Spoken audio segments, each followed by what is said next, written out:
بسم الله الرحمن الرحيم.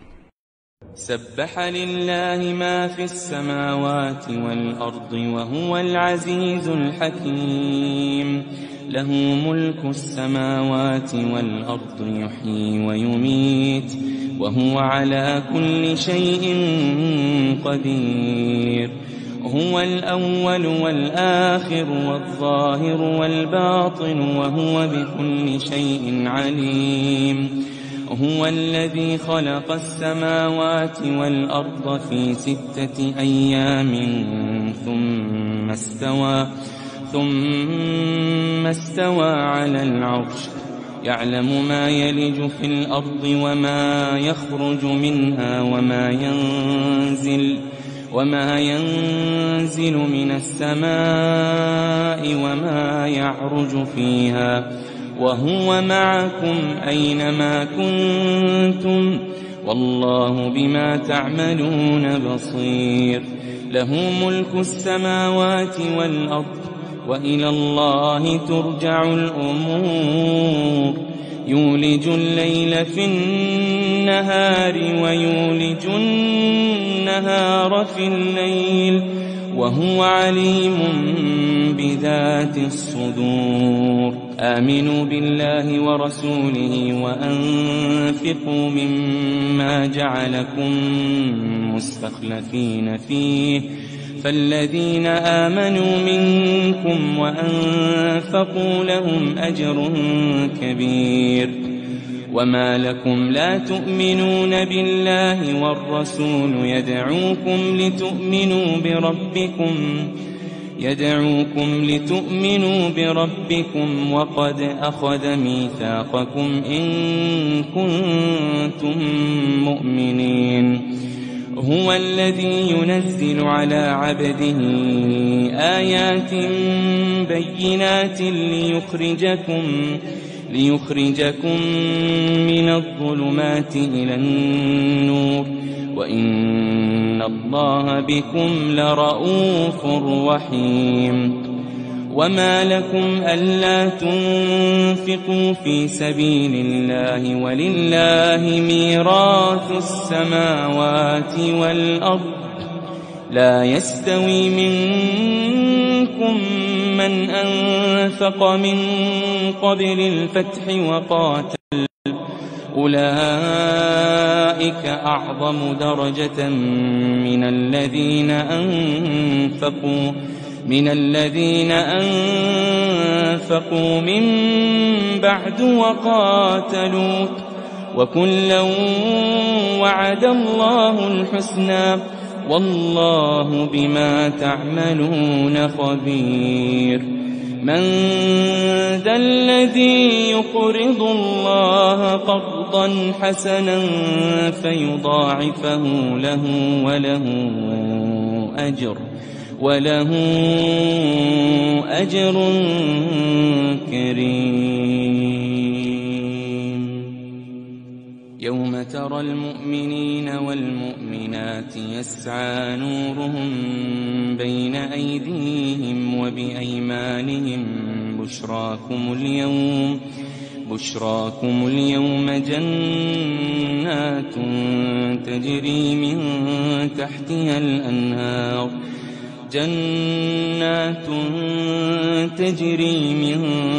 تحتها الأنهار خالدين فيها ذلك هو الفوز العظيم. يوم يقول المنافقون والمنافقات للذين آمنوا انظرونا نقتبس من نوركم قيل ارجعوا وراءكم فالتمسوا نورا فضرب بينهم بسور له باب باطنه فيه الرحمة وظاهره من قبله العذاب. ينادونهم ألم نكن معكم قالوا بلى ولكنكم فتنتم أنفسكم ولكنكم فتنتم أنفسكم وتربصتم وارتبتم وغرتكم الأماني حتى جاء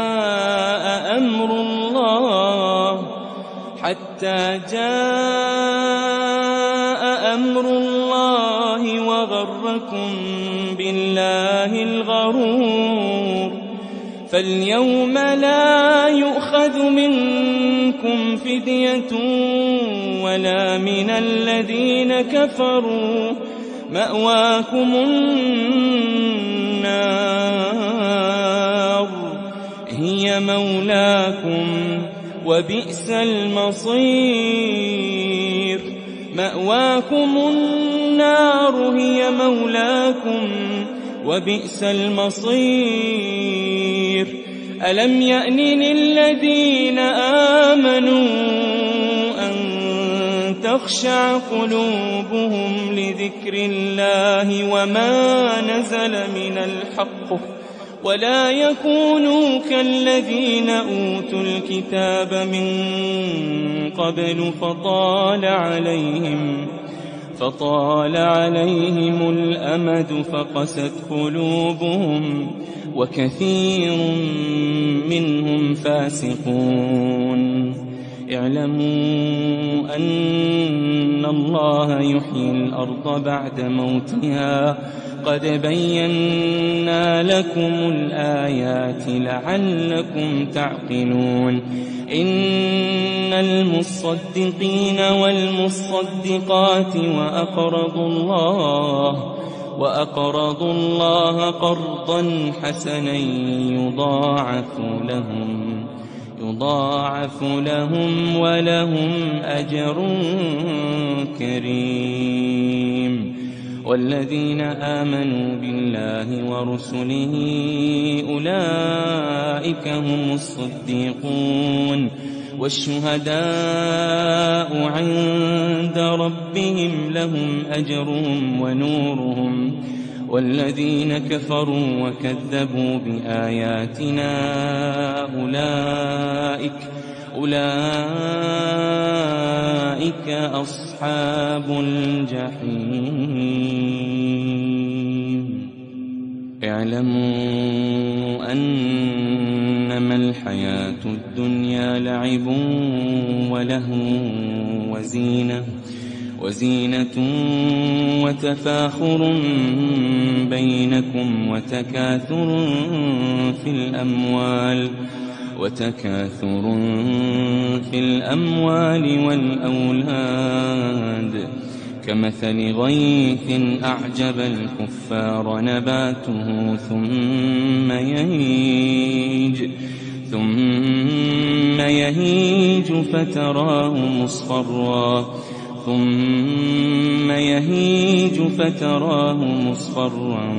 ثم يكون حطاما. وفي الآخرة عذاب شديد ومغفرة من الله ورضوان. وما الحياة الدنيا إلا متاع الغرور. سابقوا إلى مغفرة من ربكم وجنة عرضها كعرض السماء والأرض. سابقوا إلى مغفرة من ربكم وجنة عرضها كعرض السماء والأرض أعدت للذين آمنوا بالله ورسله. ذلك فضل الله يؤتيه من يشاء والله ذو الفضل العظيم.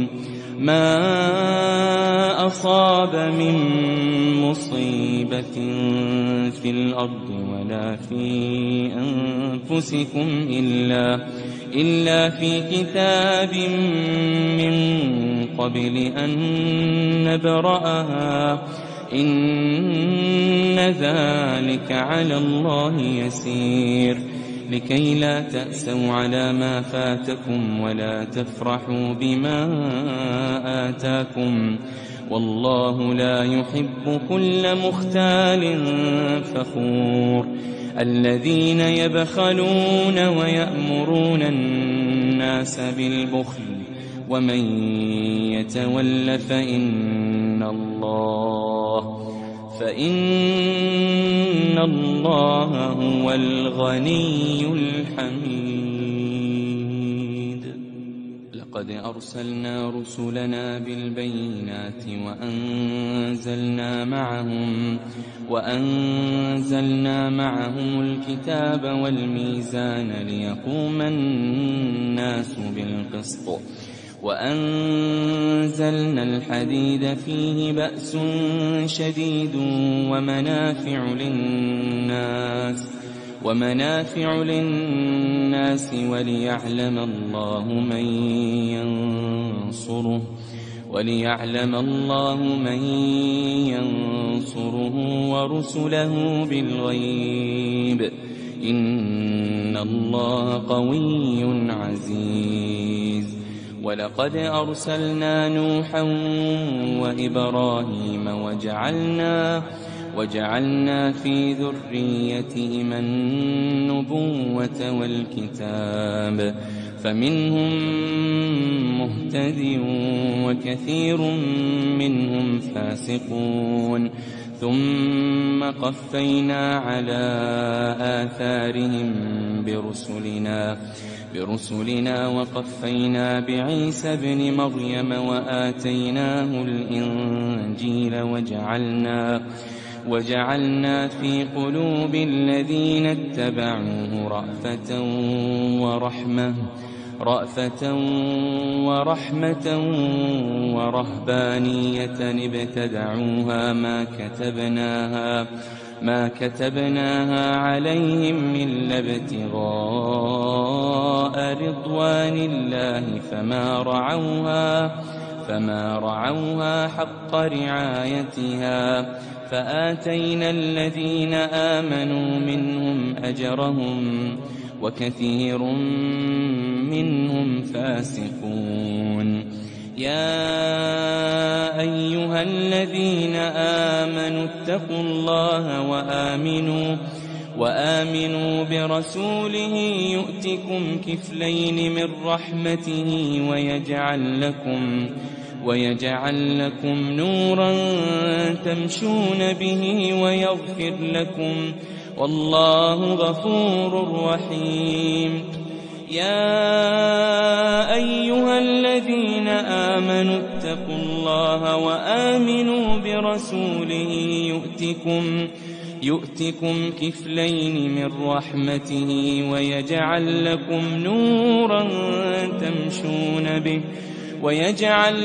نورا تمشون به ويغفر لكم والله غفور رحيم لئلا يعلم أهل الكتاب ألا يقدرون على شيء من فضل الله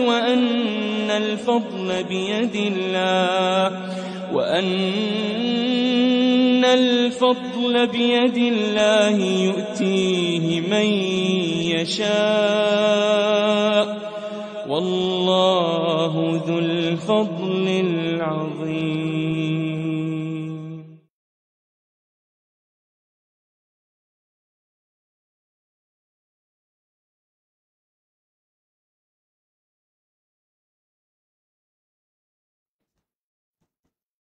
Assalamualaikum warahmatullahi wabarakatuh. Bismillahirrahmanirrahim.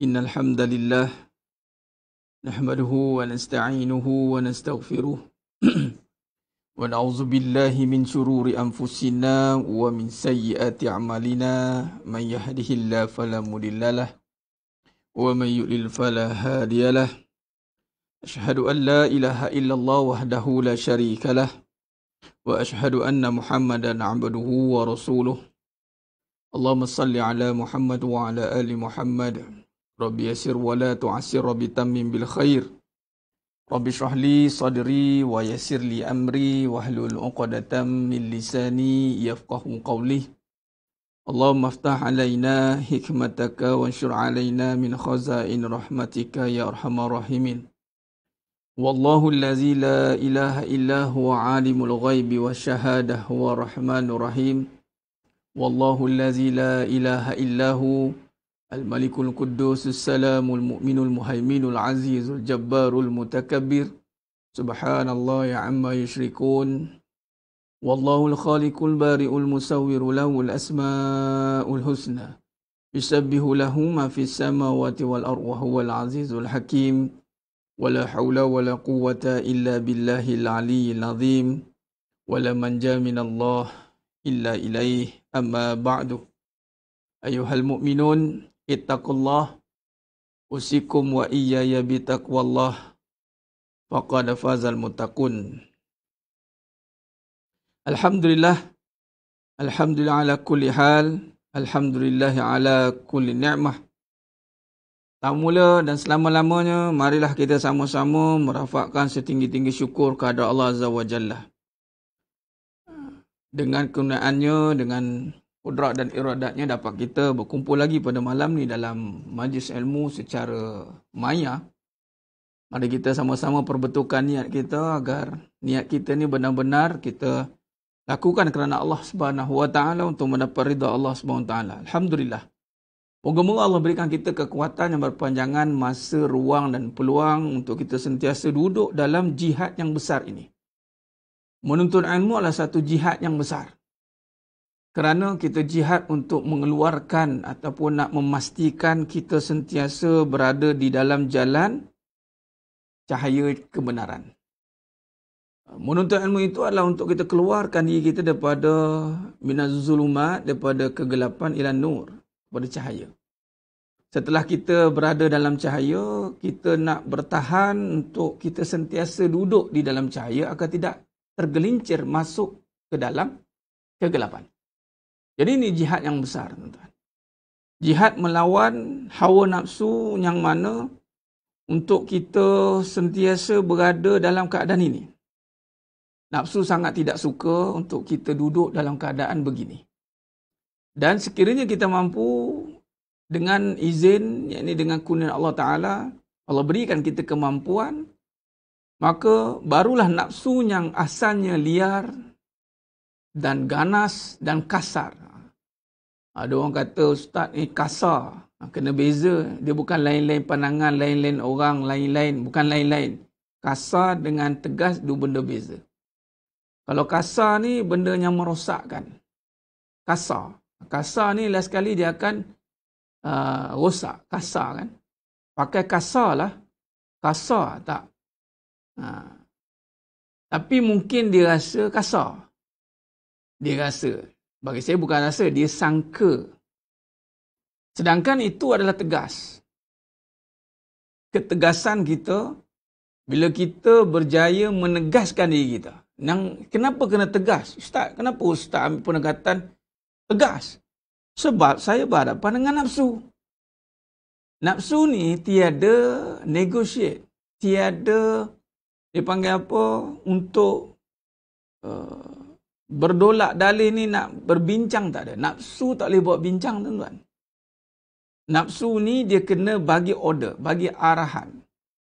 Setelah dibagi arahan, dia kena kuat kuasakan arahan. Jadi dia kena tegas. Sebab kita berhadapan dengan nafsu. Di saat nafsu kita berjaya dijinakkan. Ada orang kata, adakah nafsu baik, Ustaz? Ada nafsu yang dijinakkan. Dinamakan nafsul mutmainnah. Contoh tuan-tuan nak dengar kuliah malam ni pun anda kena tegas. Anda kena bertegas dengan diri. Aku dok kena dengar, kalau tidak aku bodoh sampai ke sudah. Aku dibodohkan dengan masa yang dibiar begitu, tuan-tuan. Anda tahu waktu-waktu begini, anda kena tahu, oh aku ada kuliah, contoh. Makam amal ini wajib. Melainkan ada kuliah yang sama. Anda tidak boleh mengatakan, tak apalah, lantaklah. Nak pula tajuk yang kita bincangkan, ini tajuk khusus tentang kehidupan. Nak pula kita berada di zaman kehidupan yang sangat mencabar. Kehidupan yang penuh fitnah. Apatah lagi, saya menekankan pula tajuk tentang persiapan pasca akhir zaman. Jadi, sepatutnya kita kena meletakkan satu ketegasan. By hook or by crook, kata Jawa. Kata aku pukul 10, 9.30, pukul 10, aku kena terpacak depan handphone ke, depan laptop ke. Aku kena luangkan masa, kena tegas, tuan-tuan. Kalau kita tidak buat begitu, dengan kederat yang Allah bagi kita kekuatan itu, kemampuan itu Allah bagi. Sebab itu barang siapa yang berdoa kepada Allah untuk Allah mampukan, maka Allah akan berikan kemampuan dalam konteks ketegasan untuk menentukan. Allah bagi dia kekuatan untuk meletakkan diri dia itu dalam ketaatan. Dia kena tegas. Sebab ini melibatkan syurga neraka. Kalau mati pun kita, melibatkan kematian pun kita tidak boleh buat main, tuan-tuan. Tak boleh buat main. Ambil tak serius tentang mati, habis. Nanti orang akan tengok dia ni tak serius dengan kehidupan. Buat main-main, kena pecat 24 jam. Contoh. Dia buat main. Orang kalau buat mati ni, kalau orang tak ambil serius, kita punya position tu dalam bahaya. Kalau contoh doktor, dalam bab mati, soal mati tak ambil serius. Dia buat main-main. Hey, kena pecat doktor tu 24 jam. Sekarang ni COVID jadi begitu serius ni. Sebab apa? Melibatkan kematian. Jadi sama juga kalau melibatkan kematian, malah mati hidup balik dan melibatkan syurga neraka, jadi lagilah lebih serius. Sebab tu Allah kata, jangan ada main-main dalam agama. Tak boleh, bab agama tak boleh main-main. Kita dah berada di dunia yang penuh dengan permainan. Jadi dalam bab agama tak boleh main-main. Kalau kita nak berjaya di pentas dunia yang penuh dengan permainan dan tipu daya, kita kena jangan main-main dengan agama. Baru kita akan berjaya berhadapan dengan dunia yang penuh dengan permainan dan tipu daya. Kalau kita main-main bab agama, kita akan dipermainkan oleh dunia. Dunia tak boleh buat serius, tuan-tuan. Anda buatlah serius, anda dipermainkan nanti. Bermaksud, anda bersungguh-sungguh bagi masa cari duit, bagi masa cari harta, bagi masa duduk dengan bini berkepit, bagi masa duduk dengan suami berkepit. Bukan dibincangkan apa-apa, nak ada depan mata je. Ingatkan duduk tu suruhlah isteri khidmat ke, buat bincang muzakarah ke. Ini tak nak duduk saja. Buang, ibarat macam tak ada buat pengisian apa-apa. Kita beria-ria jaga isteri kita. Bagi masa, bagi apa dia nak, duduk dengan dia, kita bagi apa dia nak, habis masa, habis tenaga. Last sekali dia main-mainkan kita.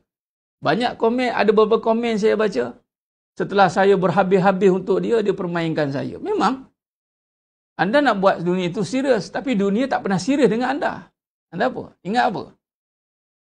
Anda nak buat dunia itu seserius mana pun. Saya nak serius, tak? Saya nak serius.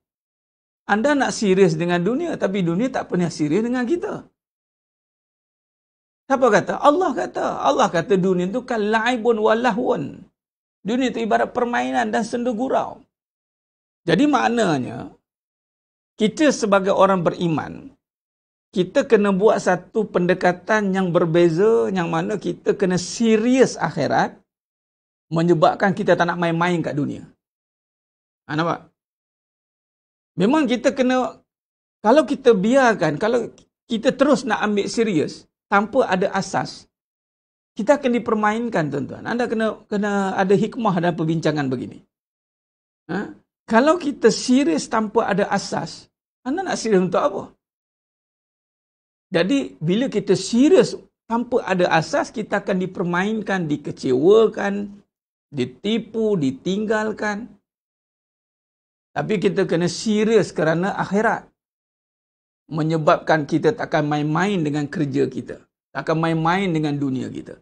Takkan main-main dengan perniagaan kita. Takkan main-main dengan apa usaha yang kita sedang lakukan. Kerana apa? Dia ada kaitan dengan akhirat. Kita takkan main-main dengan hubungan ni. Awak ingat saya main-main dengan hubungan ni ke? Dengar sini jemaah. Tu jadi serius tu. Tu jadi tegas tu. Abang tak pernah main-main. Sekali abang pegang kamu sebagai isteri abang, abang akan pastikan kamu jadi isteri abang di syurga sana. Wah. Sekali aku pegang kamu sebagai isteri, abang akan pastikan kamu menjadi bidadari. Patutnya serius. Samalah dengan isteri. Sekali saya taat dengan abang. Jadi, bila taat, dia akan terus serius untuk taat sehingga ke syurga. Jadi sedang jemaah yang muliakan Allah Subhanahu Wa Taala. Jadi maknanya kita akan bawa satu pendekatan. Jadi persiapan kita yang kita nak bincangkan seterusnya yang ketujuh ni, jangan main-main. Ayat dia. Jangan main-main. Jangan main-main kalau tak nak dipermainkan.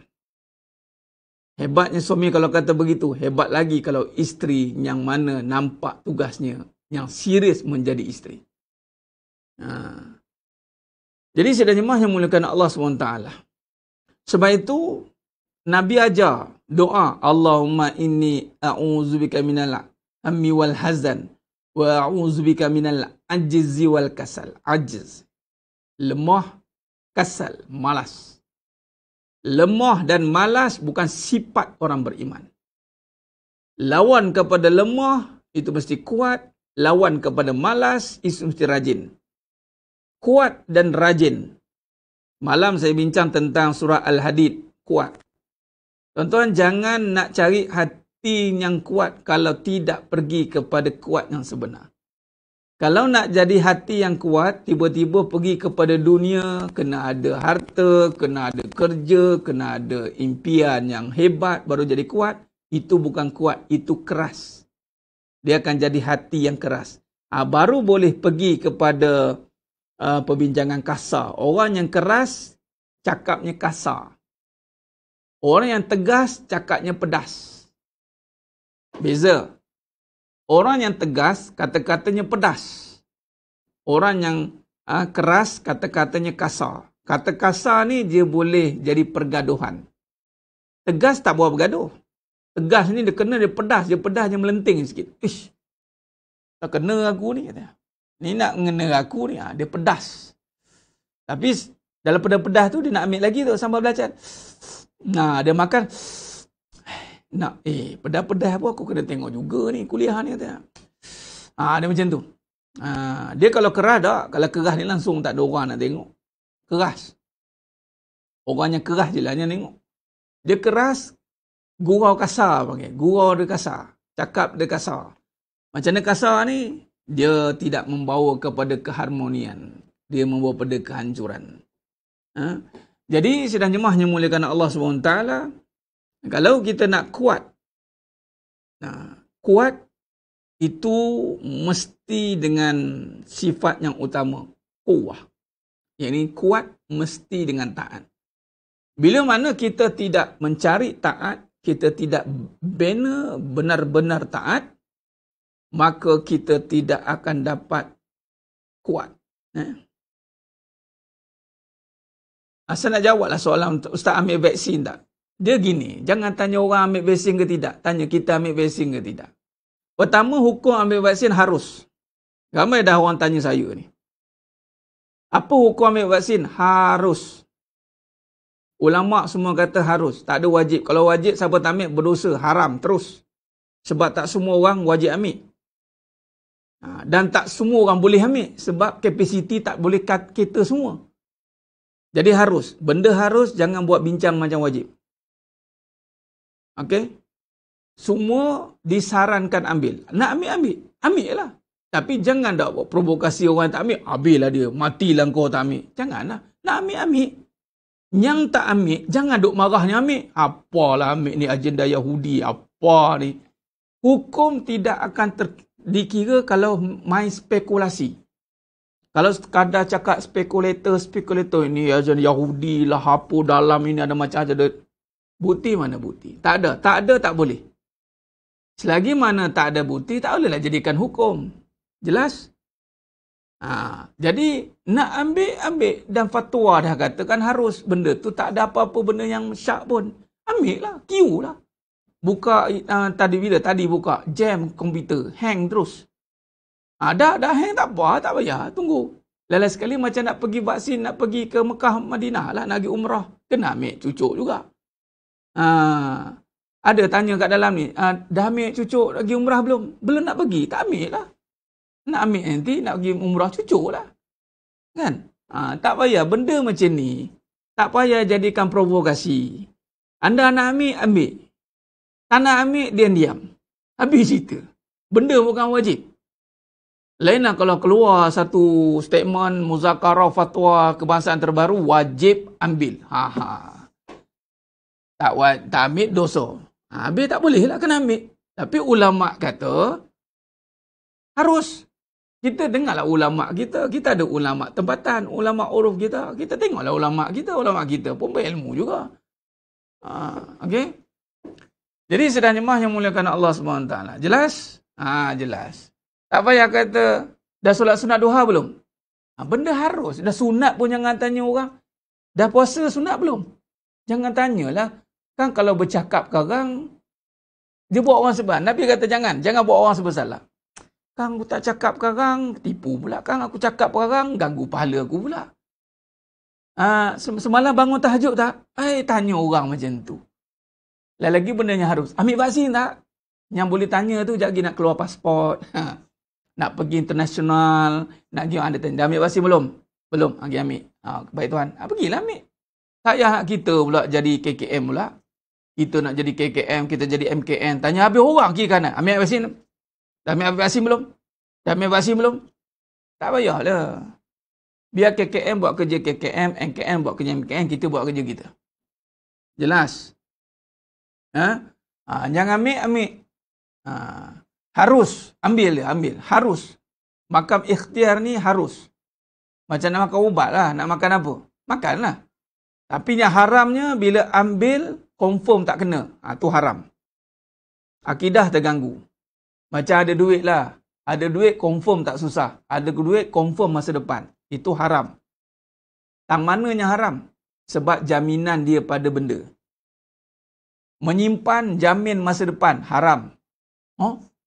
Sebab apa? Tiada jaminan pada masa depan dengan simpanan. Yang menjamin masa depan itu hanya Allah. Khalas. Anda nak simpan dah. Tapi simpan mesti ada tujuan. Kalau simpan sebab jaminan masa depan, terganggu akidah. Silat lagi bulan yang disimpan itu dah lah tak dapat, berusaha lagi ada. Biasanya orang yang simpan sebab takut miskin ni, memang miskin. Dia tidak akan dapat apa yang dia nak pakai. Dah takut. Dia simpan, nak pakai takut. Memang miskin betul. Ada duit, jadi kedekut. Takut habis. Dah tak pakai. Nampak? Jelas?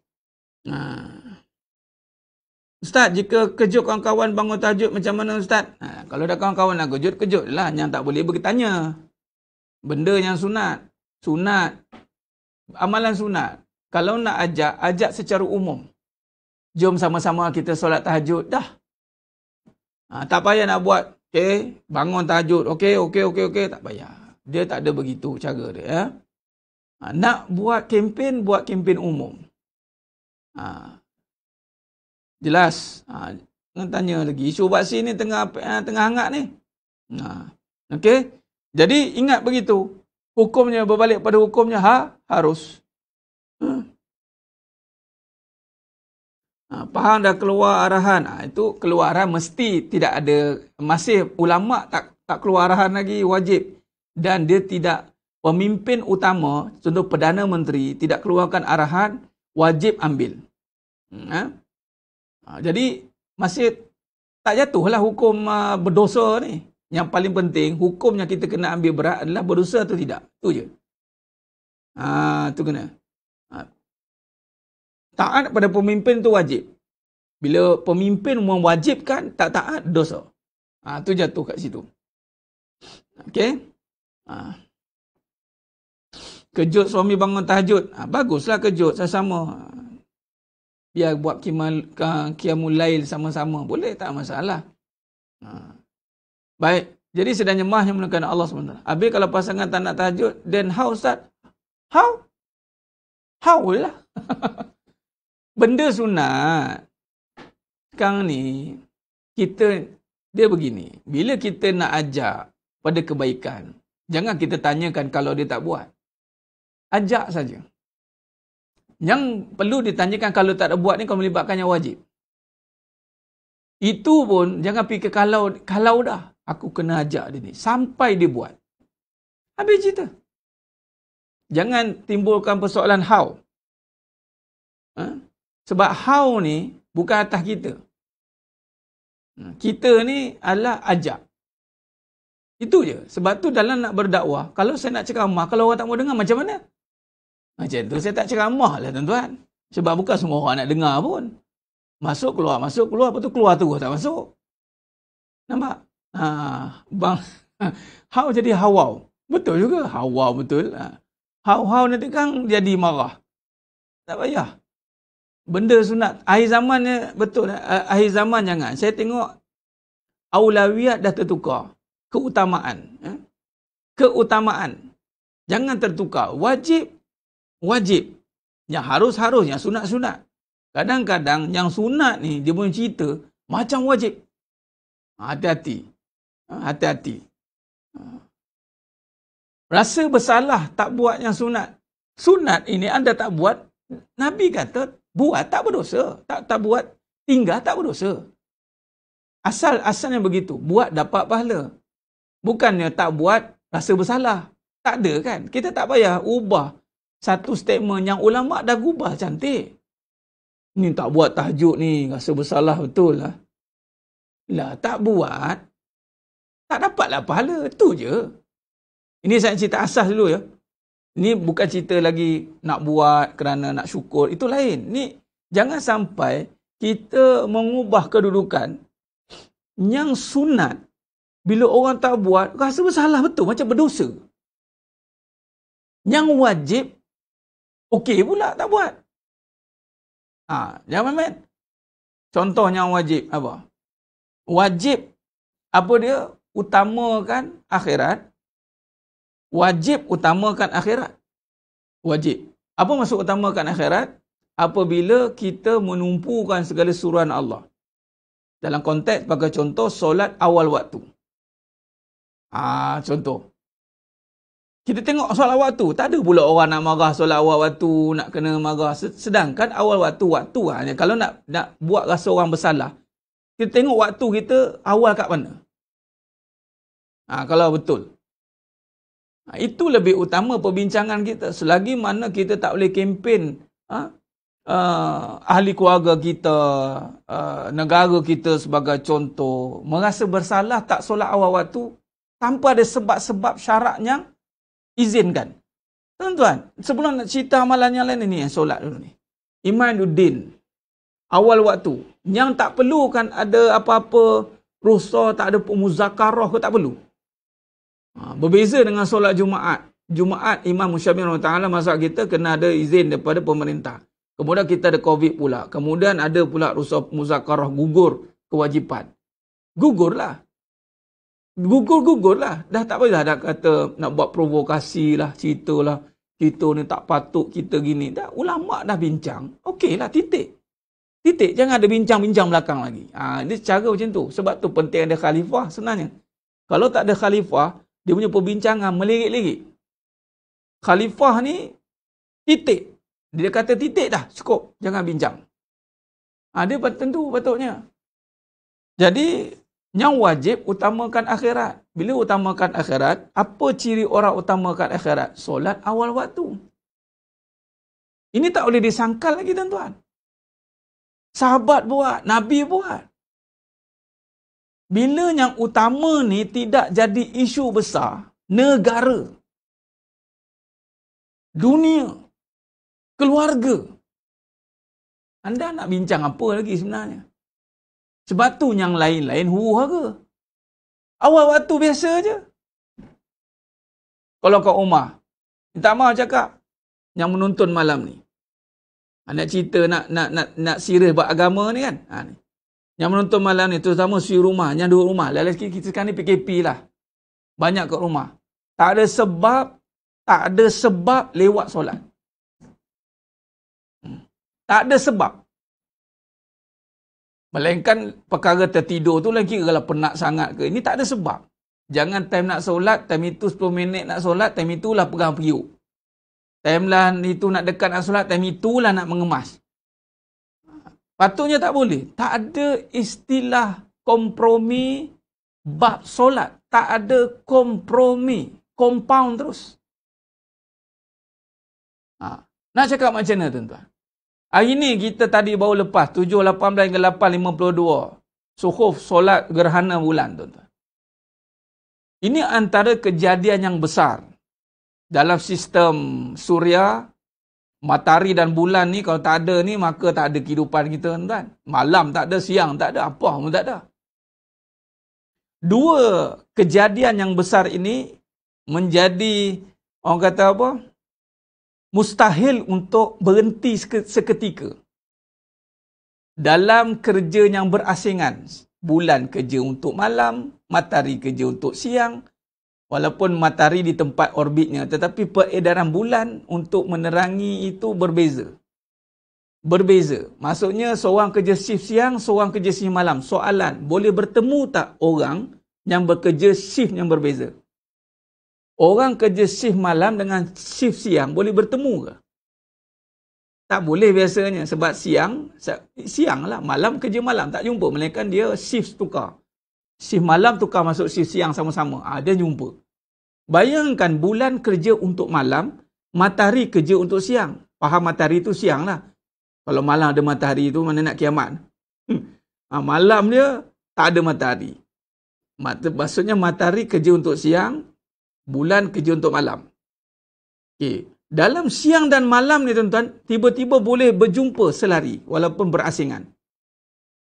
Maka ni kerja siapa? Kerja Allah. Sebab itu Nabi anjurkan sujud. Sebab sistem alam sedang sujud ni. Allah panggil sof, ibaratnya sawu sufufakum. Sof.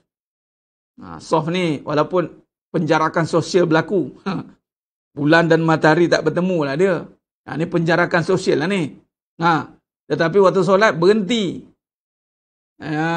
Tu. Betul lah kata Allah. Wallahul khaliqul bari'ul musawwiru lahul asma'ul husna. Yusabbihu lahu ma fis samawati wal ard. Cerita hari ni, gerhana bulan ni, cerita peredaran.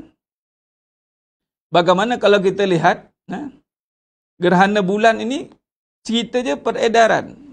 Bagaimana, macam inilah kedudukan. Kalau mana yang tak faham, macam itulah. Nampak? Selari. Dia boleh soft. Ni cerita di langit ni tuan-tuan. Cerita yang di langit pun boleh soft. Jumpa Allah.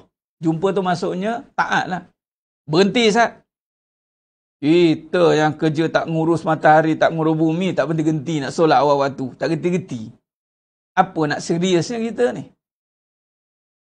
Saya itu hari, dah lama lah cerita ni. Beberapa orang lah. Cerita bab ekonomi, bab usahawan mukmin. Hebat lah cerita ni.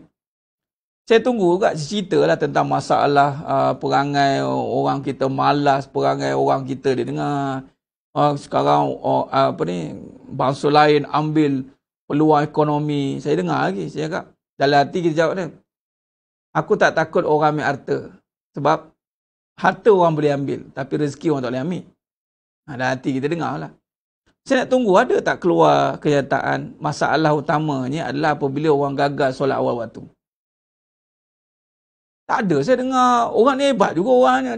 Tapi saya tengok dalam bisnes, dia tak nampak itu sebagai main point. Dan solat pula di masjid. Bukan di mall. Faham? Mall ni bukan isu PKP.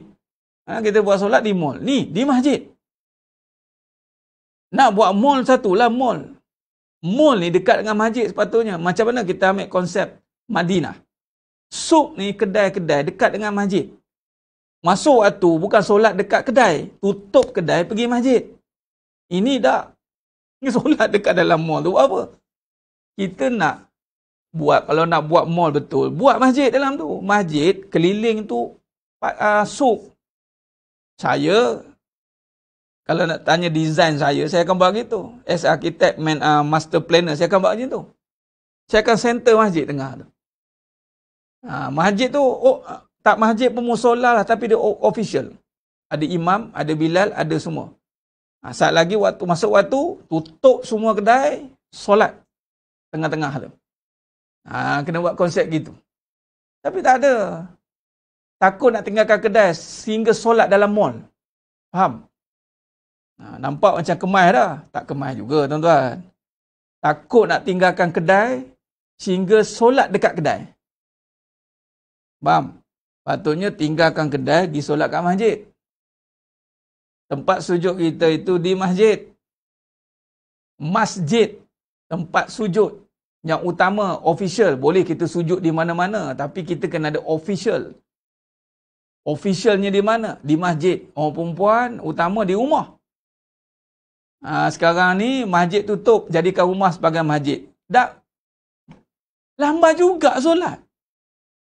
Allahu Akbar. Main-main lagi. Bila kita nak kata persiapan zamannya? Nak tegah macam mana? Bertegahlah kita. Kali ini dengan diri kita. Ini cara dia, tuan-tuan. Maka ini fenomena yang berlaku ini, saya nak kaitkan dengan betapa solat soft ni. Soft ini. Matahari, bulan, bumi, so berhenti seketika untuk taat kepada Allah. Dalam konteks soft. Ni jelas ni, tuan-tuan. Sebab tu tak boleh buat main-main. Dia kalau gerhana matahari, bulan duduk tengah, bumi ke belakang. Bumi, bulan kat tengah. Tapi poin dia, gerhana matahari atau gerhana bulan, isunya ataupun kata kuncinya, selari. Apa dia? Soft. Lurus. Rapat. Itu satu bab. Lurus tu satu bab. Tu, lurus tu.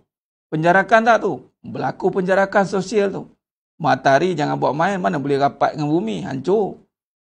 Bulan pun tak boleh. Matahari duduk kat tempat dia. Bumi duduk kat tempat dia.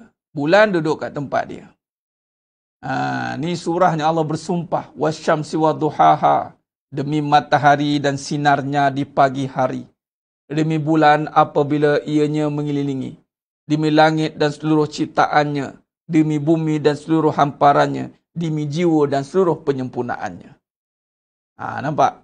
Ada kaitan tak dengan jiwa ni? Kejadian langit bumi ni. Ada kaitan dengan roh tak? Ada. Sebab tu Allah rakamkan demi ni. Yang antara surahnya Allah bersumpah. Berterusan, berderit-derit Allah sumpah. Demi matahari, demi bulan, demi ciptaan di langit, demi ciptaan di bumi, demi jiwa. Dan seluruh penyempurnaannya. Bermaksud, kalau nak dikomparekan dengan kejadian, menanglah sistem matahari. Nak compare dengan bulan, menanglah bulan juga. Bumi pun menang bumi. Tetapi sempurna Allah dudukkan dekat jiwa. Demi jiwa dan seluruh penyempurnaannya. Sempurnanya jiwa ini apabila kita mampu melihat kebesaran Allah. Kita mampu melihat matahari, kita mampu melihat bulan, bumi, bulan. Yang mana kita melihat ini satu kejadian yang mana memikirkan kita bahawa Allah SWT mengurus takbir Rabbus samawati wal ard.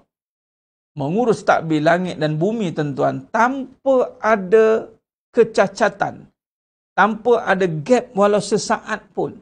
Siang tetap menjalankan tugasnya seperti siang, malam tetap menjalankan tugasnya seperti malam, tanpa ada kekurangan, tanpa kita perlu fikirkan bagaimana. Jadi sedang jemaah yang muliakan Allah SWT, kita sedar-sedar siang, sedar-sedar malam. Ada jenis tak sedar-sedar dah siang. Siang dah, malam dah. Teruk sangat kadang-kadang tu. Jadi sedang jemaah yang muliakan Allah SWT. Maka di sini, bila kita cerita tentang persiapan akhir zaman, maka kita perbetulkan kedudukan soft kita. Lurus kita ini. Sebab tu dalam pengajian, bagi yang baru mengikuti malam ini, dalam pengajian kita menekankan tentang berbahasan soft. S-A-F-T, tambah T belakang. Kalau soft itu lurus, soft lah. Soft ini lurus, yang asalnya adalah S-A-T-F. Yang asalnya adalah SATF.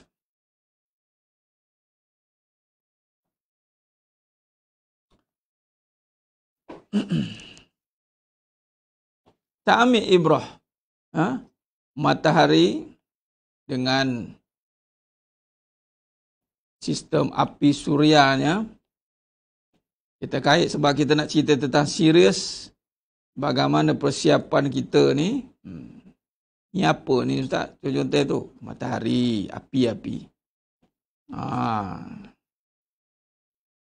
Buatlah begitu sikit. Okey.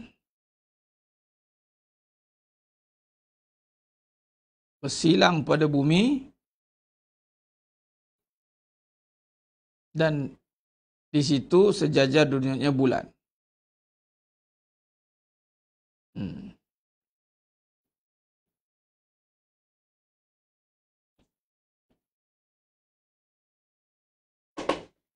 Okey. Baik.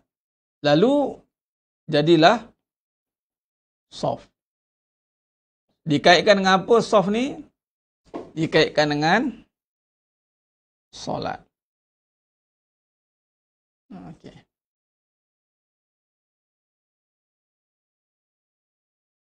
Baik. Solat ini berkaitan dengan apa? Berkaitan dengan kehidupan. Okey. Solat berkaitan dengan kehidupan. Bila solat berkaitan dengan kehidupan, kalau kita lihat di sini, dalam kehidupan pula, ada tak yang berkaitan dengan soft ini? Ada. Itulah perbincangan tentang akhlak. Soft. Perbincangan tentang akhlak. Kalau kita lihat di sini, perbahasan soft ini adalah perbahasan yang membetulkan. Dipanggil perangai.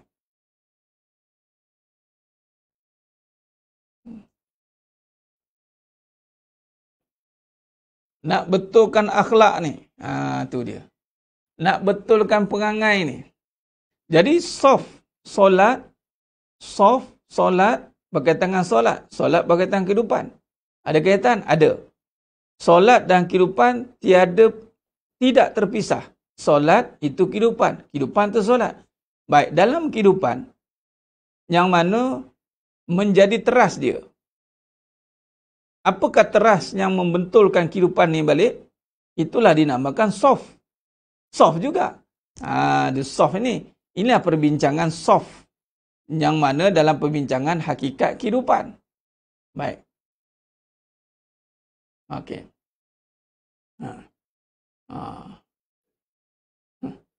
Kita invisible sekejap tadi kan. Hilang sekejap. Tapi orang tak perasan tu saya hilang. Sebenarnya kamera dia off. Saya memandangkan tengah duk melukis tu tak nampak lah. Baik. Jadi maknanya dalam konteks kehidupan ini, dua perkara ni, perangai dan solat, itu mesti bergabung. Orang yang solat mesti baik perangai. Orang yang baik perangai mesti orang yang solat. Dia tak boleh lagi cerita solat tapi buruk perangai. Mana dia belum solat. Kita kata begitu je lah. Dia baik ustaz, tapi dia tak solat, dia buruk. Itu je simple. Maka solat dengan perangai dia selari. Macam matahari ni selari. Dia berkadar langsung. Jadi orang yang solat itu mesti baik perangai. Orang yang baik perangai mesti solat. Solatnya pula bukan solat biasa-biasa. Solatnya dengan ketakutan, takut, khusyuk, khauf, takut. Solat orang yang takut. Takut sebab apa takut ni? Nanti Allah marah. Allah suruh kita solat. Tu ayat mudah macam itulah. Kenapa takut? Sebab Allah marah. Sebab bahasa mudah gini. Tuan-tuan takut tak datang kerja? Takut kan? Sebab nanti buah marah. Macam tu lah. Takut tak solat? Takutlah sebab Allah marah. Sebab apa pula Allah marah? Sebab ada kerja. Disuruh kan? Jadi kena ada takut lah, takut ni. Dan pula takut lagi lambat. Jadi dia tak boleh lambat sebab dia takut. Jadi jangan lambat dan jangan tak solat. Dua-dua. Solat dan jangan lambat. Takut nanti apa? Nanti Allah marah lah. Allah akan marah. Sebab dalam tamsilnya, bila bos panggil, bila tuanku panggil, tiba-tiba kita lambat. Apa alasan kita? Sebab yang panggil itu yang memberi kita kerja. Yang memberi kita gaji. Kenapa kita yang empunya syarikat panggil kita lambat? Tak boleh lah. Apatah lagi yang panggil kita itu adalah yang bagi kita bukan kerja, kehidupan. Bagi kita hidup. Bukan kata bagi hidup, bagi apa lagi? Bagi anak, bagi bini, bagi rumah, bagi kereta, bagi nafas, bagi macam-macam lah bagi. Tiba-tiba Allah panggil, Allahu Akbar, Allahu Akbar. Sibuk. Allahu Akbar, Allahu Akbar. Nanti dulu. Hai. Ini dah kasar ni, main kasar ni. Ini main kasar ni.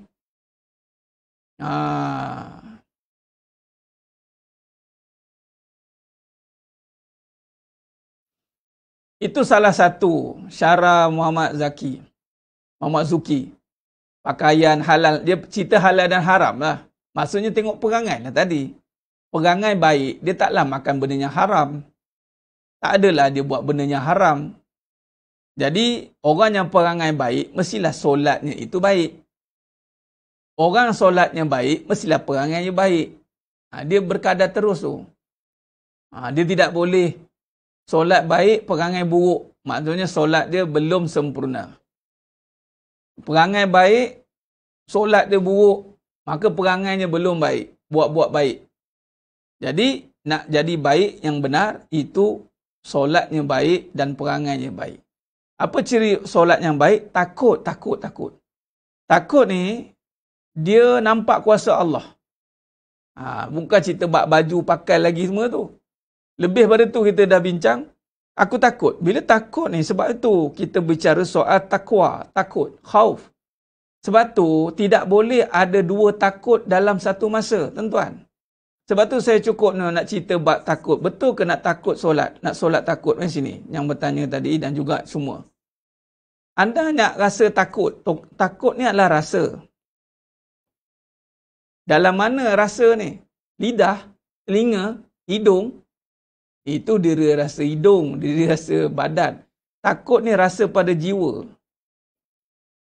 Pada hati. Soal. Dalam hati ni ada berapa takut? Tidak boleh ada dalam hati ni selain daripada takut Allah. Mesti hanya takut Allah. Macam mana nak takut Allah kalau takut bini? Minta maaf cakap. Ustaz, mana ada takut bini Ustaz? Tapi kita sayang kat dia. Nantak kamu lah nak bagi alasan apa pun. Macam mana nak takut Allah kalau dalam hati ada takut-takut dengan suami. Kalau suami kahwin lagi. Sebab tu saya suka timbulkan isu ni. Bukan suruh apa pun. Perbincangan saya berbeza. Macam mana? Sebab benda tu bersifat gaib. Macam mana anda nak bina takut kalau dalam hati ada ketakutan yang gaib? Takut miskin. Takut masa depan tak terjamin. Itu semuanya gaib. Takut tak cukup rezeki. Takut hilang kasih sayang. Takut nak menegur benda hukum hakam. Dalam hati ni macam-macam takut ni. Mana boleh? Jadi kena keluarkan. Jangan takut. Jangan takut suami kahwin lagi. Jangan takut. Tapi bila kita cakap macam tu, tak mau dengar, tak nak mengaji. Orang tak nak mengaji, tak dapatlah. Sebab tu saya melihat. Nanti saya akan buat satu kesimpulan lain bagi yang bertanya. Saya timbulkan persoalan tempoh hari. Saya melihat kalau yang mana betul-betul ikut pengajian, insya-Allah Dalam bab ujian soalan pun dia boleh jawab. Bila dia boleh jawab ujian dalam bentuk soalan, mudah-mudahan ujian dalam bentuk praktikal pun dia boleh jawab. Ini kalau soalan pun dah gagal jawab, praktikal lagilah gagal tuan-tuan. Sebab tu dia ada ujian bertulis, ujian yang praktikal. Biasanya yang boleh jawab ujian bertulis, insya-Allah bolehlah buat praktikal. Biasanya yang boleh buat praktikal, kadang-kadang suruh dia tulis, tak kerti juga. Tak tahulah. Macam mana saya boleh buat pun tak tahulah. Habis kamu boleh buat ni macam mana tiba-tiba ke? Niru orang. Lah, niru. Sama juga yang jawab pun juga. Skema tu ada. Kita tahu dia ni jawab tiru ke ataupun jawab dengan kefahaman dia. Kalau jawab dengan kefahaman dia, kita tahu dia faham. Kemudian kita nak pastikan kefahaman dia, kita bagi dia praktikal. Tengok buat, betul. Sebab nak check and balance. Orang yang faham dalam jawapan subjektif, kemudian dia praktikal, kemudian dia perform, maka betul-betul faham lah tu. Tapi biasanya orang yang tak boleh jawab subjektif, sat lagi nak buat praktikal tak payahlah. Ini baru nak jawab subjektif dah kelang kabut dah. Kita tanya lain, jawab lain. Saya nampak, tiba-tiba bagi, saya nampak bahawa hal ini, dia hidup bukan garis lurus lah. Macam-macam saya tengok orang jawab. Saya melihat, kalau suami yang baik mesti akan dapat. Kita tanya lain, dia jawab lain. Kita yang buat soalan, saya yang buat soalan. Saya tahulah apa skema sepatutnya kena jawab kan. Kat situ kita nampak. Saya buat kesimpulan. Sebab tu kena mengaji, wajib. Sebab nak belajar menjawab. Jawab dengan skema yang betul. Kalau tak mengaji, menjawab-jawab. Tu yang kata bujah-hujah tu. Kita jawab lain, kita soal lain, dia jawab lain. Bujah-hujah. Dalam hati ada takut. Saya tak nak berebut, Ustaz. Saya undur diri. Itu takut namanya. Ngaku je. Undur. Orang beriman tak ada undur. Nampak? Jadi sedang jemaah yang muliakan Allah SWT. Jadi kena faham. Ada pula semalam masa live, dia tulis, tak tahulah laki ke perempuan. Rasa baru kot. Seronok dia, ayat dia seronok orang laki ni. Cuba kalau laki pula yang dimadukan. Saya nak jawab balik. Saya tak sempat nak jawab semalam. Mesti nak jawab. Kalau ada, adalah orangnya. Kalau tak ada, tak apalah untuk anda dengar. Jangan buat satu tamsilan yang tak ada dalam hukum. Macam mana nak bayangkan laki dimadukan? Memang tak ada dalam hukum. Tak payahlah buat. Nak buat satu benda yang tak ada dalam hukum, tak payahlah. Benda tak ada dalam hukum, tak payah. Jadi sedang jemaah yang muliakan Allah Subhanahu Wa Taala. Khair. Guru yang benar-benar taat, Allah alim lagi warak, mereka ni ada izah kemuliaan merupakan kurniaan Allah. Dengan mereka kita sendiri ada rasa malu, gerun, bukan takut macam takut dari mahu. Walaupun kita takut, tapi ada rasa takut nak dekat. Itu takut dengan sifat Allah yang ada pada guru itu yang bersifat alim. Alim namanya Allah. Anda yang nak takut pun kena faham takut apa. Mai saya bagi tahu. Kalau jumpa guru yang ada sifat begitu, mana Allah sifat dia panggil tajalli. Tetap sifat Allah tu. Faham? Bukan sifat makhluk. Yang isunya sekarang, kita takut dengan sifat makhluk. Isteri pemarah, isteri mengajuk, faham? Suami pemarah, kita takut dengan sifat makhluk. Salahlah. Kita pula mendidik untuk takut dengan sifat begitu. Mendidik. Kita buat suami dalam ketakutan. Sebab apa? Kita ada perangai kalau cemurui, kalau dia marah ni, habis aku ni. Nampak? Bukan kita takut sebab amalan dia. Dia panggil orang yang ada cinta Allah ni, orang yang betul-betul dekat dengan Allah, takut dengan Allah, Allah akan bagi dia ni menterjemahkan sifatnya. Dia panggil tajalli. Sebab tu kita jumpa orang yang hebat-hebat, dia ada satu, dia biasa, tapi asal kita dengan dia ni, sebab sifat Allah Ta'ala itu, kekuasaannya, diterjemahkan pada peribadi orang itu. Nampak? Kadang-kadang kita pula takut sebab popular. Kena tengok pula. Takut sebab orang lain tunduk dengan dia, kita pun takut. Takut sekarang. Ada orang kalau betul-betul nak takut ni, dia orang biasa je. Macam contoh, ayahanda saya cerita. Alhamdulillah, antara sebab Allah takdirkan saya duduk dalam keadaan begini, tuan-tuan. Ayahanda saya dengan ibunda saya memang rapat dengan guru-guru yang hebat, tuan-tuan. Dan guru-gurunya hebat ni bukan guru-guru yang perlukan, macam tadi cerita tadi tu, bukan perlukan sanjungan. Dia tak ada driver, tak ada apa, tapi orang hebat. Contoh Tuan Guru Saha, Tuan Guru Haji Saha di Jeram. Ini Tuan Guru besar ni, ulama Nusantara, guru ayahanda saya. Boleh minum secawan. Datang pergi ceramah tak cerita lah. Zaman dulunya cerita macam ni. Bukan macam kita ada live-live ni, tak ada. Arwah Tuan Guru Saha ni, ayahanda saya bawa naik kereta, ambil, dia bawa, dia drive sendiri. Dia pakai serban, pakai kot, kalau mengajar pakai kot. Dia bawa semua yang setakat yang jumpa Ustaz Arwah Asmungi Siddiq, Qadi besar Selangor. Yang mana contoh dengan saya, Tuan Guru Datuk Abu Sandin Alafi, semua sendiri bawa kereta, tak ada turun-turun sambut ke apa, tak ada. Ini semua ada izah ni. Macam Datuk Saudara Omar Aqari, orang biasa, dia tengok dia. Tapi Allah bagi dia satu kemuliaan luar biasa. Kita bukan takut, kita dah terrespect. Dia macam tu. Duduk. Tuan Guru Saha duduk. Ni ramai ni dengar ni. Kalau orang datang, dia duduk dulu. Duduk kat tepi. Orang biasa. Tapi subhanallah, bila saya dengar situ, patutlah, tempiahlah dapat nak mendampingi guru-guru yang tidak popular tapi hebat. Memang waktu itu memang ramai orang dengar ceramah dia. Tapi habis tu macam biasa. Orang salam biasa, dia okey balik. Biasa. Dia nak kereta, bawa kereta sendiri. Nampak? Jadi arwah Ustaz Nasoha pun orang hebat ni, boleh datang rumah ni. Usrah ke rumah, jemput rumah. Datang, gaul dengan masyarakat, biasa. Ini, dia ada satu sifat yang tak popular, tuan-tuan, tapi hebat. Dan dia memang dikenali. Subhanallah. Susah nak dapat yang begitu. Then baru boleh kita bincang, bukan dengan sanjungan guru. Kadang-kadang kita takut ni sebab dia dah kan, nampaklah takut tu dengan orang ke rumah datang buka semua ni kita. Ni tak, dia biasa. Dia tak ada siapa, datang dia seorang. Tak ada siapa keliling ni, dia seorang. Tapi dengar ceramah dia ramai. Macam Tuan Guru Saha ni, orang dengar ceramah dia penuh masjid. Penuh. Tapi keluar balik, seorang jalan naik kereta sendiri jalan. Nampak? Ini semua ayahanda saya rapat dengan tuan-tuan guru ni, yang hebat-hebat ni. Kalau almarhum Tuan Guru Saha ada lagi, umur dia 90 lebih sekarang.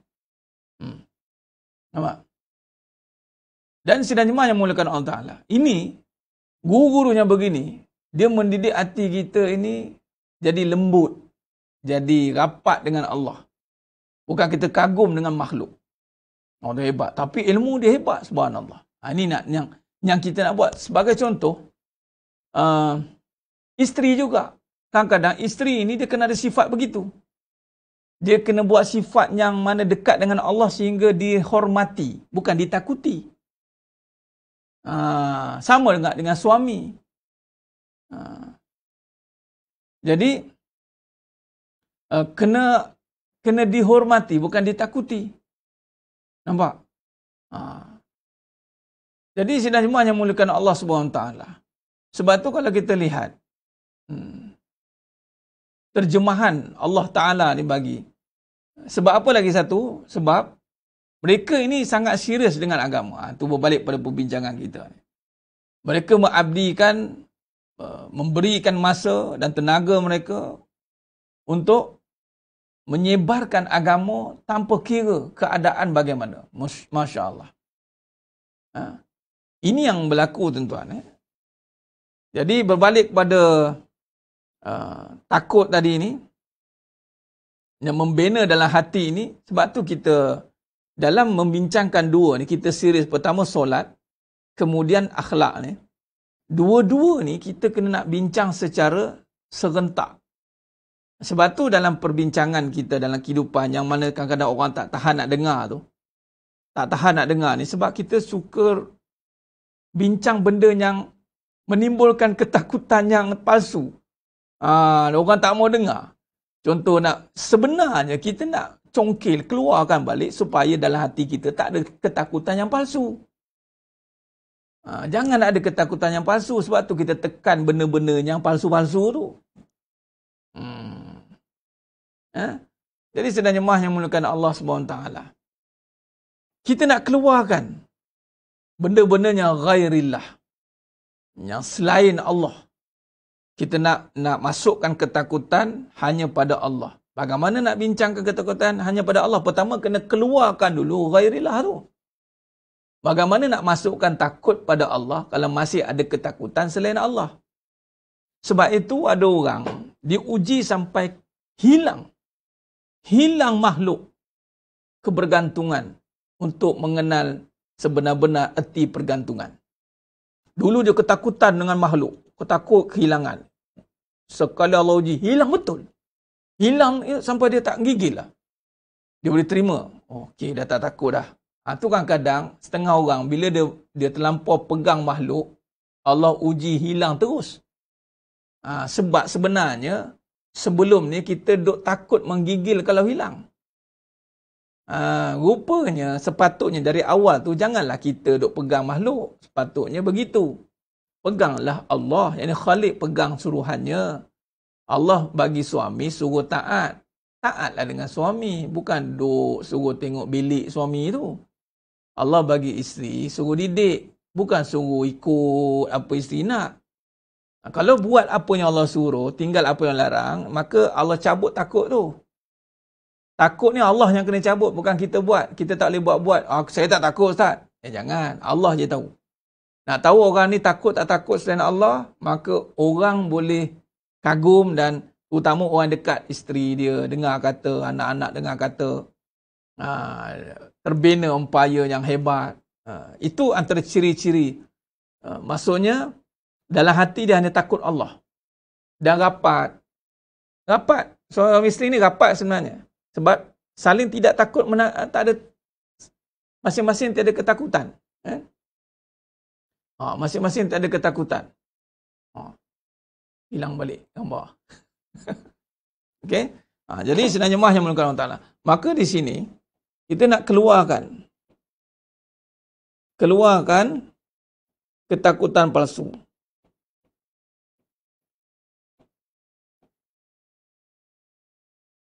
Bagaimana nak keluarkan ketakutan palsu?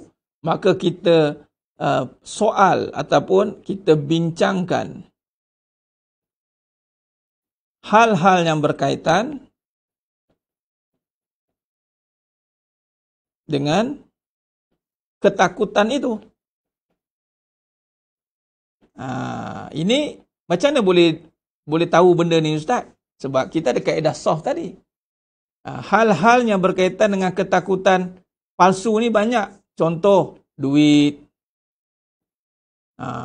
suami yang kita bincang tadilah, isteri, cerita tentang kesihatan, takut-takut yang bersifat ini, semua ada sifat yang tersembunyi. Contoh duit, bicara soal rezeki. Suami isteri, kasih sayang.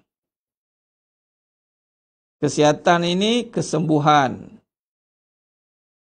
Okey. Jadi sedang jemaah yang muliakan Allah Subhanahu Wa Taala. Kalau kita lihat, sebab itu dalam perbincangan soft, banyak membincangkan tentang hal-hal kehidupan yang mana kita nak align balik supaya kita benar-benar takut kepada empunya ini. Kita nak alihkan ketakutan. Sebelum ni kita mungkin takut dengan duit, takut dengan suami, takut dengan isteri, takut dengan kesihatan. Tapi sebenarnya yang kita takut tu adalah hilang kasih sayang. Jadi kalau tak nak hilang kasih sayang, maka ada cara dia nak hadapi dia, tuan-tuan. Bukan kata saya tak takut suami, tak takut isteri, tak takut kesihatan, tak takut. Ini kena faham betul-betul perbincangan ni ya. Contoh, tak bermakna contoh, saya tak takut suami saya, dia lawan suami dia. Itu bukan tak takut, itu kurang ajar namanya. Dia tak takut dengan isteri, dia zalim isteri dia. Itu salah. Dia tak takut dengan kesihatan ni, peduli apa, aku buatlah makan benda-benda yang merosakkan. Itu tak boleh. Bermaksud, kita nak alihkan balik perbincangan kita. Sebenarnya, ketakutan yang kita nampak, yang berasaskan duit, suami, isteri, kesihatan ni, dia ada cerita yang tersembunyi. Boleh faham? Mana yang pernah mengikuti itu, insya-Allah dia fahamlah, dia nampak insya-Allah. Yang mana baru, mudahan Allah bagi faham. Sebagai contoh, kenapa kita takut tak ada duit ni? Ada sebab kita takut tak ada duit? Ada. Rupanya kita bimbang hal tentang rezeki. Allah nak bagi kita kenal rezeki. Suami, Allah nak bagi kenal kasih sayang. Isteri, Allah nak bagi kenal kasih sayang. Kesihatan, Allah nak bagi kenal kesembuhan. Jadi sebenarnya caranya adalah kita alihkan kepada takut kepada rezeki, kasih sayang, kesembuhan. Bila kita takut kepada rezeki, kasih sayang, kesembuhan, kita takut pada siapa sebenarnya? Duit, suami, isteri, kesihatan? Tidak. Kita takut kepada Allah. Sebab rezeki, kasih sayang, kesembuhan ini milik Allah. Bila kita takut kepada rezeki ini, takut rezeki tak ada, maka taatlah kepada Allah. Datanglah perbincangan takut tadi. Yang dipanggil khusyuk ni, takut. Taatlah kepada Allah. Takut hilang suami, takut hilang kasih sayang. Taatlah pada suami. Takut hilang isteri, nanti isteri tak sayang. Didiklah isteri elok-elok. Takut tak ada kesembuhan, maka amanahlah dengan kesihatan. Maka duit, suami, isteri, kesihatan ni akan jadi amanah. Nampak? Sebab tu sidang jemaah yang muliakan Allah Ta'ala, kita beralih kepada taat. Ini rupanya adalah sebagai ujian. Allah nak tengok kita ni, kenal tidak apa perbincangan di sebaliknya. Kita bincang tentang apa ni? Ada balik. Kejap ada, kejap tak ada kan, nampak dengar suara, lepas tu hilang balik. Ada balik, hilang balik, ada balik. Begitulah dia. Baik, jadi sedang jemaah yang mulakan Allah SWT. Jadi sebenarnya, kita sebenarnya pusing kok mana pun cerita, kita takut pada Allah sebenarnya. Ini kesimpulan kita malam ni. Barulah kita boleh serius untuk taat. Ujian datang dengan sihir pemisah Ustaz, dengan izin Allah, Zul Inah. Maknanya, bila Allah izinkan sihir datang, makna suruh ingat. Mungkin dulu kita, Allah nak bagi kenal. Allah nak bagi kita kenal kesembuhan, kasih sayang, rezeki itu duduk mana. Kali ini biar kita takut benar-benar pada Allah.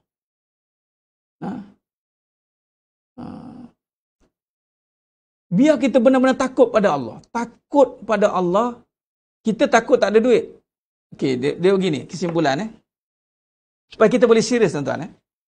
Anda takut suami. Takut isteri berubah perangai.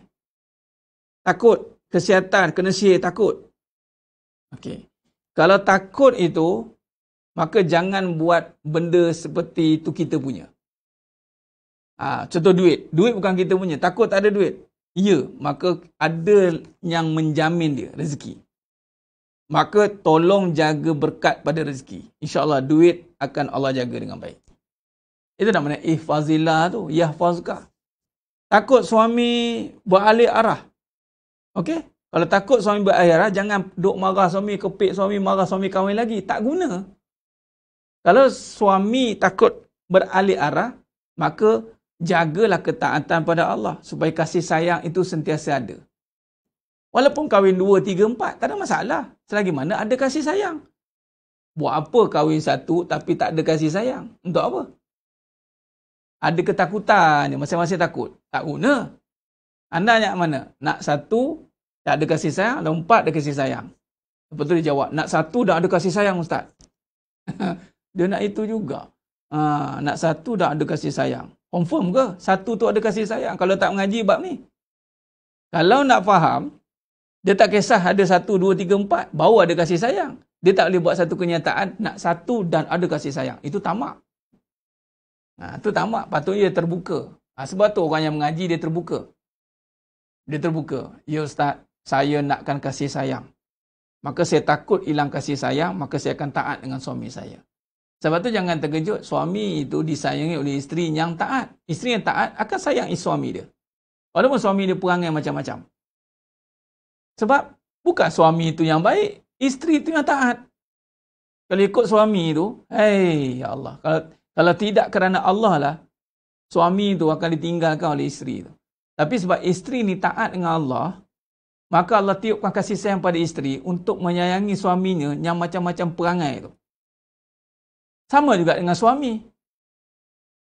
Allah tiupkan kasih sayang pada suami kerana suami ni suami yang taat. Dia tetap nak didik isteri dia dan dia jaga hubungan dia dengan Allah, dia jaga hubungan dengan mak dia. Maka Allah bagi kasih sayang pada si suami untuk menyayangi isteri walaupun isteri perangai macam-macam. Bukan isteri itu so in love sangat. Kalau tidak kerana Allah lah, rasa isteri ni dah terbiar dah. Tapi kerana Allah pegang. Tapi kalau suami yang tak ada ketaatan, tak jamin lah ya.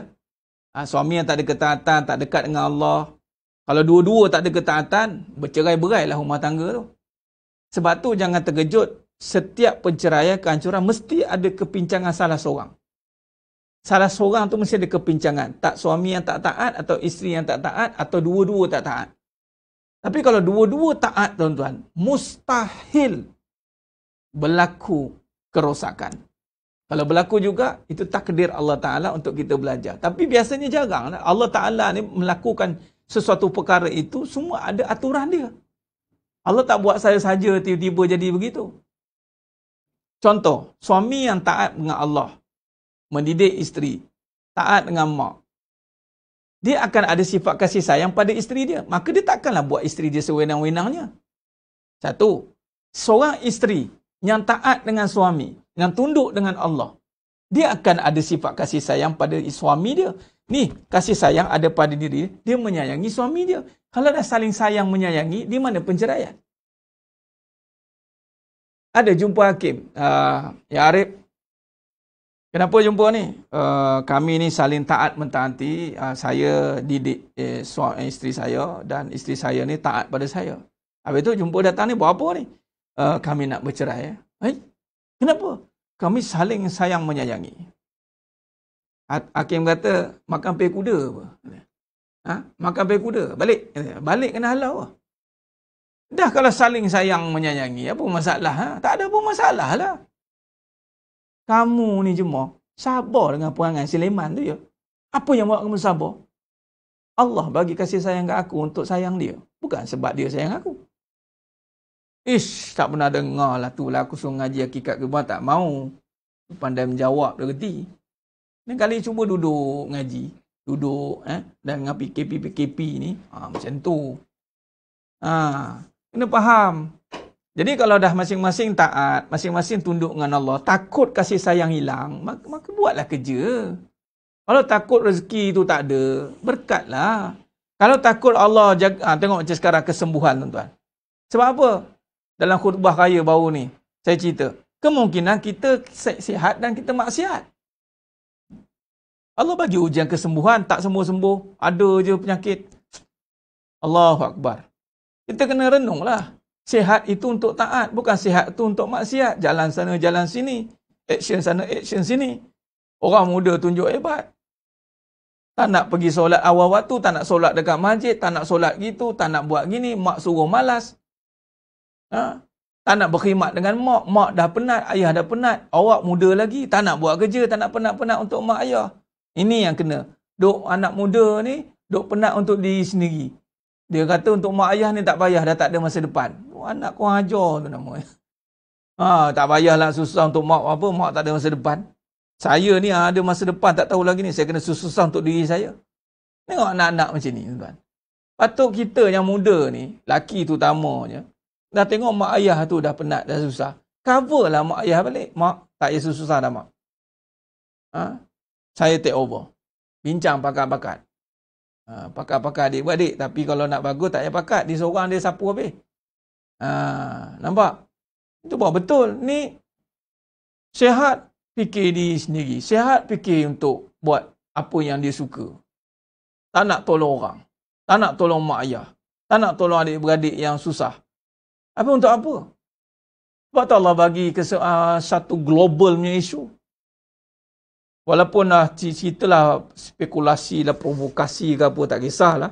Semuanya atas izin supaya ada sebab untuk kita renung. Orang beriman ni dia akan ambil hikmah. Hikmahnya begitu. Jadi saya seru pada orang muda, terutamanya kita yang masih sihat ni, insya-Allah taatlah, khidmatlah dengan mak ayah kita.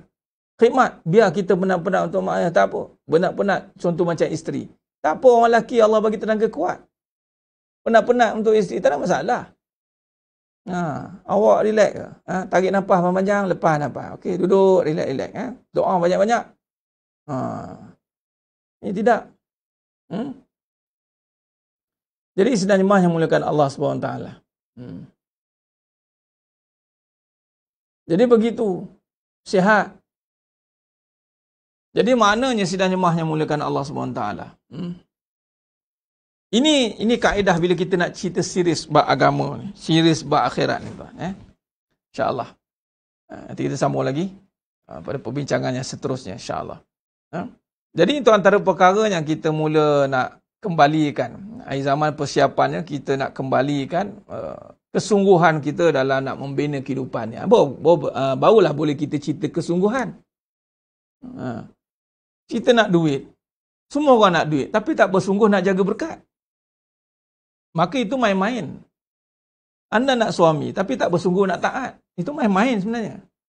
Anda nak isteri tapi tak sungguh-sungguh nak didik. Itu main-main. Anda Allah bagi sihat tapi tak sungguh-sungguh untuk khidmat. Dia sihat ni khidmat. Sihat tu khidmat. Tak sungguh untuk khidmat. Malas, letih, suruh tolong sikit itu, sibuk. Banyak alasan. Macam mana? Tak nak pikul tanggungjawab yang banyak. Tengok Nabi SAW. Umat yang memikir. Pemimpin lagi, panglima perang, suami kepada isteri-isteri. Ramai. Ini, cukuplah dengan isteri yang ada. Pening kepala. Saya geling macam tu. Kalau geling boleh tercabuk seban. Nak geling. Kenapa sangat nak takut nak bertanggungjawab? Takut dengan Allah. Kerana bertanggungjawablah dengan sebenar-benarnya. Mohon kepada Allah. Ya Allah. Bagaimana kekasihmu Nabi SAW memikul tanggungjawab yang banyak. Aku turutnya mengikuti jejak langkah. Pikul tanggungjawab. Jangan fikir nafsi-nafsi diri sendiri. Malah nak fikir. Cukuplah dengan apa yang ada. Ambul kadang-kadang. Sombong kita. Jangan macam tu. Pikul tanggungjawab. Ambil.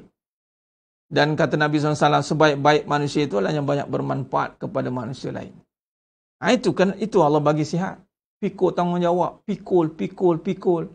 Itu yang, ini ditakut-takutkan. Ambil lah tanggungjawab. Sengit sebelah baru tahu. Oh, ditakut-takutkannya buat apa? Patut bagi sokongan. Ajar. Bagi dorongan. Bagi kempen. Untuk kita semangat untuk bertanggungjawab. Bukan ditakut-takutkan lagi. Jangan begitu. Itu satu pemikiran yang salah. Dan bimbang-bimbang pemikiran yang untuk melepaskan tanggungjawab. Kita orang beriman tidak boleh begitu. Baik, insyaAllah sidang jemaah yang muliakan Allah Ta'ala. Terima kasih banyak atas perhatian anda semua. Alhamdulillah. Pada malam ni Allah izinkan kita untuk kupas tajuk ini. Dan kita akan sambung lagi pada perbahasan yang seterusnya. Alhamdulillah. InsyaAllah doalah banyak-banyak. Moga Allah berikan kita kesempatan, kekuatan, kemampuan, ruang dan peluang untuk kita terus berada dalam jihad untuk ilmu ni, insyaAllah.